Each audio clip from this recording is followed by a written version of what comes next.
Assalamu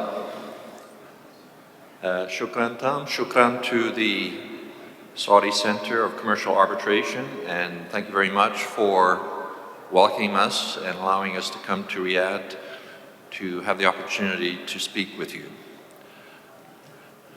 Today, I'd like to speak in oil and gas arbitrations. If we could have the slides, please.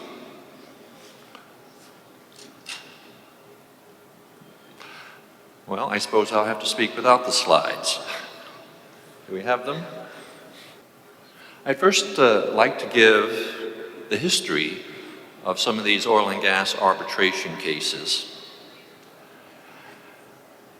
All the major significant historical arbitration cases in the oil and gas business occurred right here in the Middle East and North Africa region.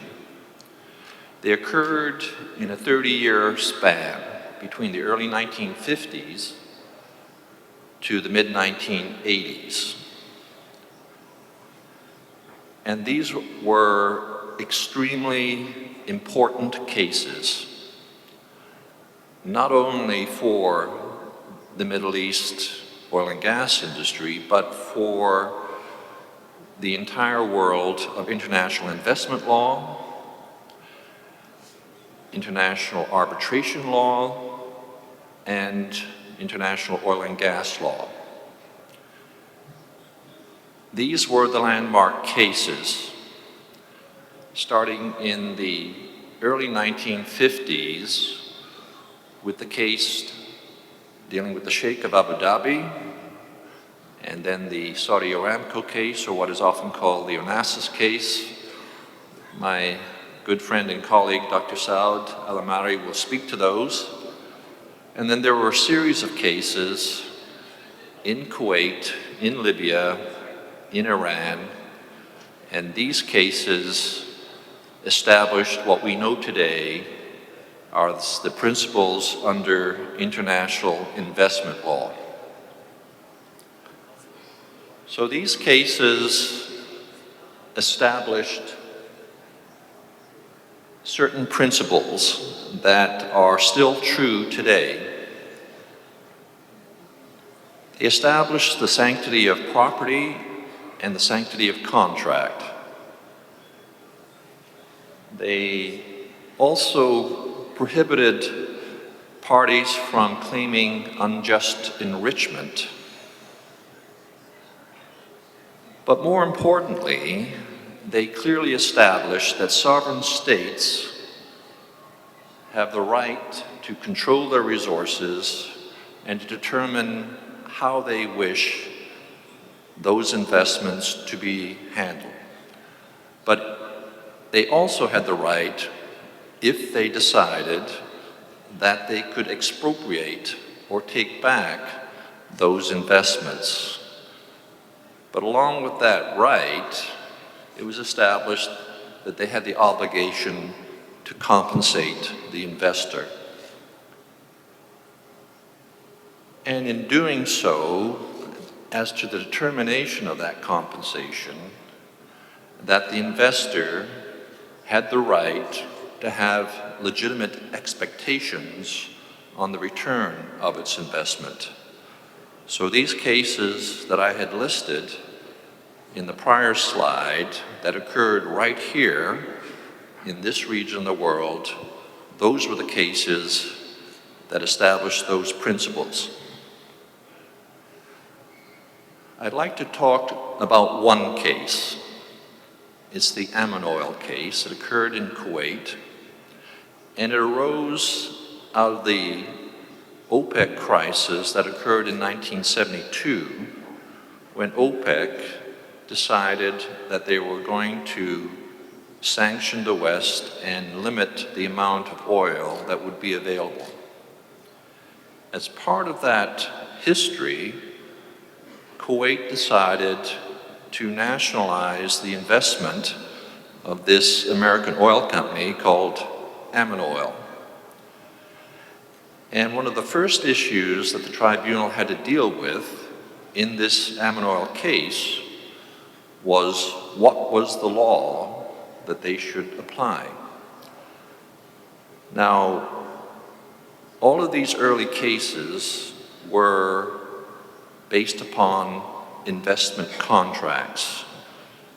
This was well before the development of bilateral investment treaties, or BITs, or multilateral investment treaties, or even for that matter, the establishment of domestic investment laws. This was based purely upon these concession agreements.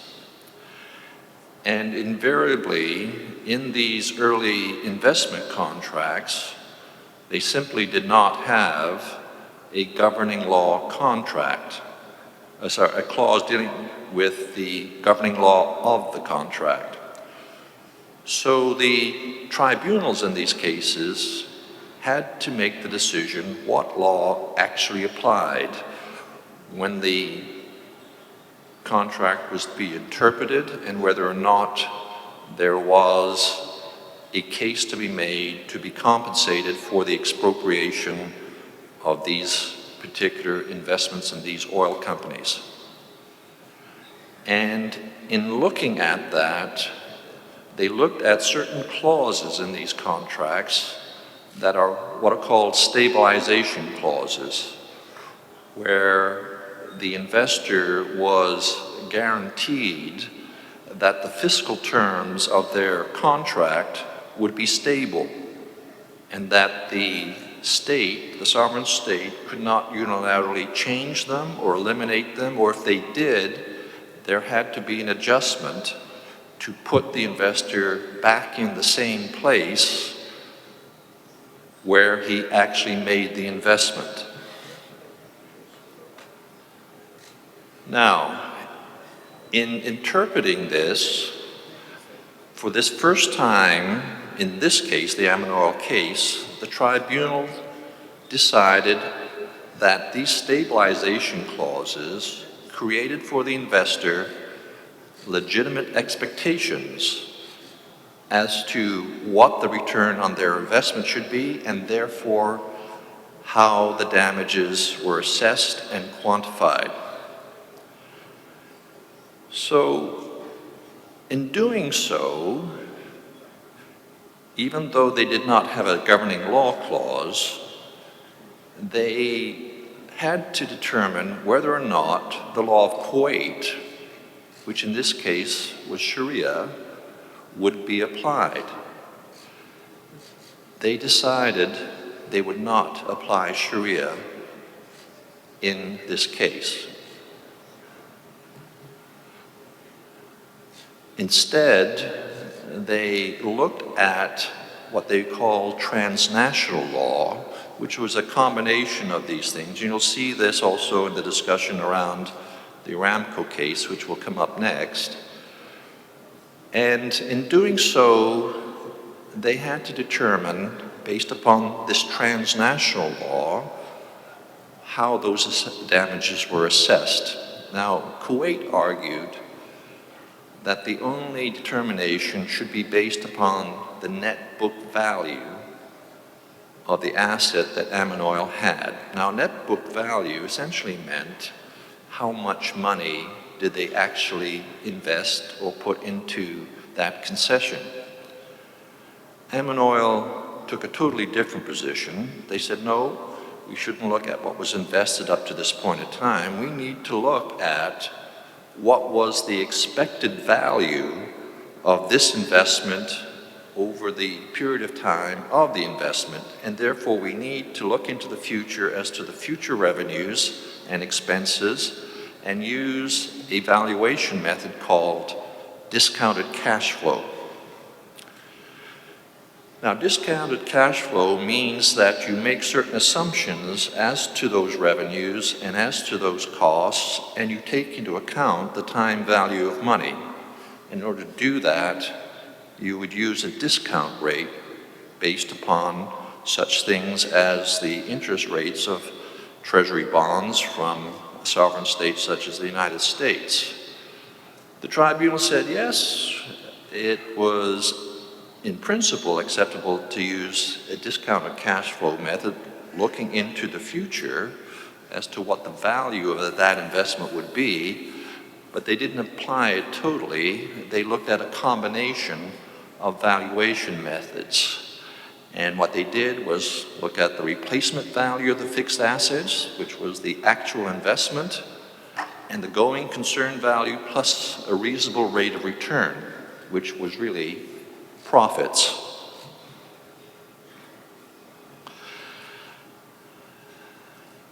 And in doing so, for the first time in this case, they applied this principle of legitimate expectations.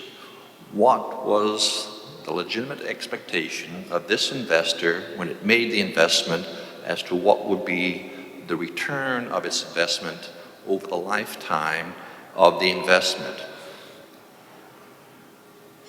And one of the arguments put forth by Kuwait was that there was a lex Petroleum.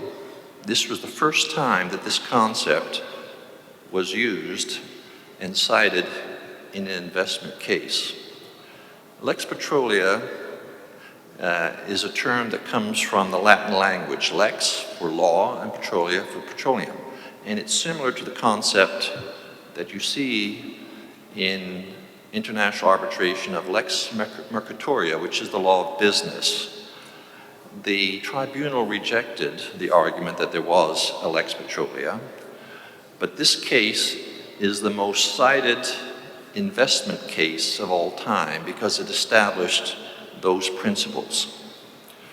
So that's some of the history of these cases. These were extremely important and extremely significant cases of the development of these principles that we now see today. I've thrown up two pie graphs here because I want to illustrate another point.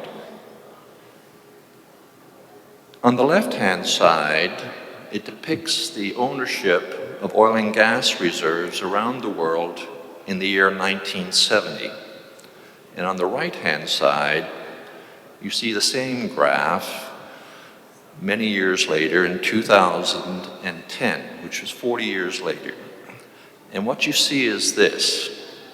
There was a dramatic change in the control of oil and gas around the world.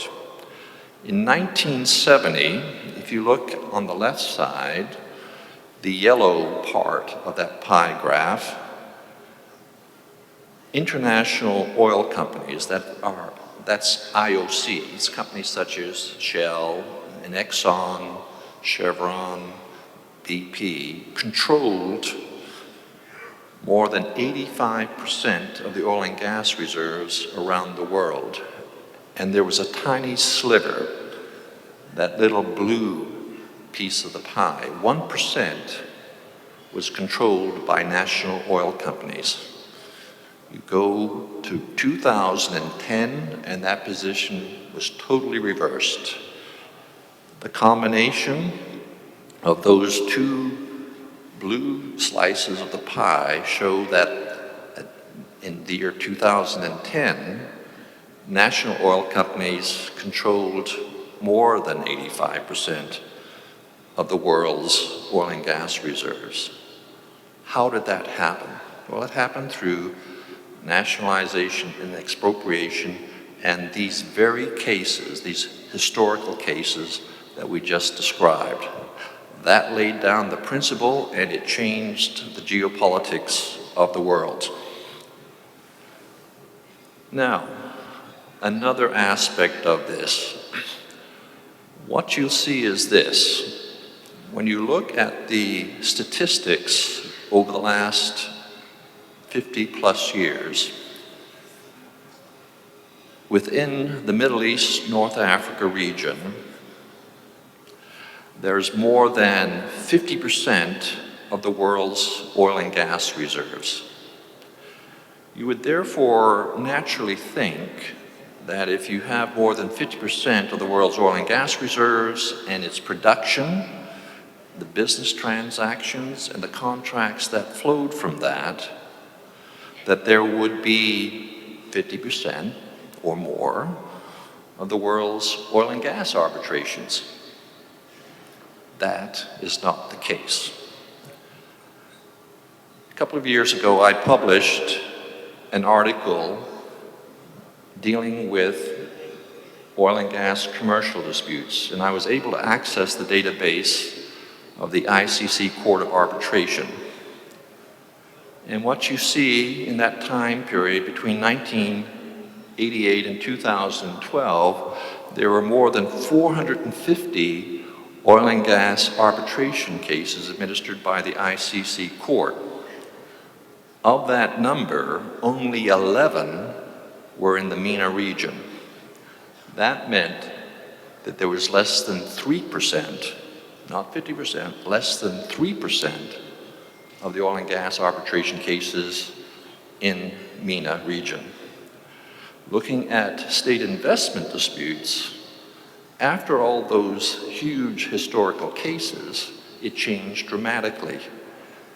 If you look at the ICSID cases, which are the primary forum today for state investment disputes, looking from its inception in 1966 until recently, only 5% of the ICSID oil and gas cases are in this region.